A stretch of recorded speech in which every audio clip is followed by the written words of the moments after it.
What's up mga ka-OFW? You good? Gutom Jude. Donel Ponce, no? Donel Ponce. So yan, pumunta kami ng Lulumuraba kaninang umaga. Tanghali na pala. So kakagising ko lang, inaya ako nila kuya sa sa Lulumuraba para tuloy nabigla ako. So nag-vlog na lang ako. So dito sa Lulumuraba, napakalaki nito. May salmon, no?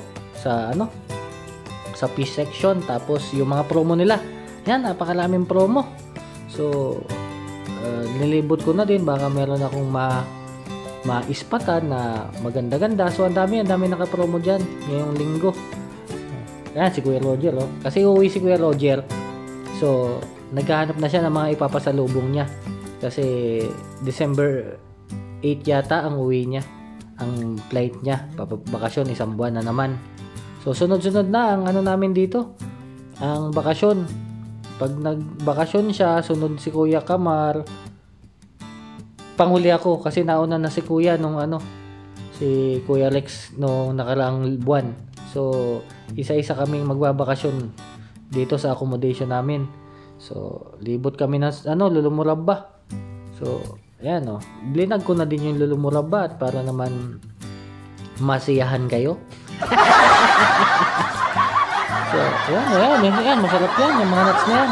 So yan ang madalas ako nagdadala, yung mga nuts na per kilo. Dati nga nagbabadala ako ng badja, yung mga prim badja. Ito mga gulayan. So ang daming pagpipilian dito sa Lulumuraba kasi napakalaki nitong Lulumuraba na to.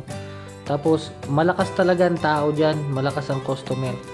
So may mga mga cakes, tapos ito mga lutong pagkain pag nagutom kayo.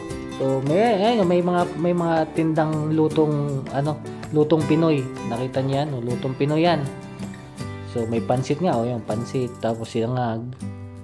Tapos yan mga langis. Meron pa kasi akong mantika, kaya hindi muna ako bumili. So sa kasamaang palad, ito lang ang nakita ko.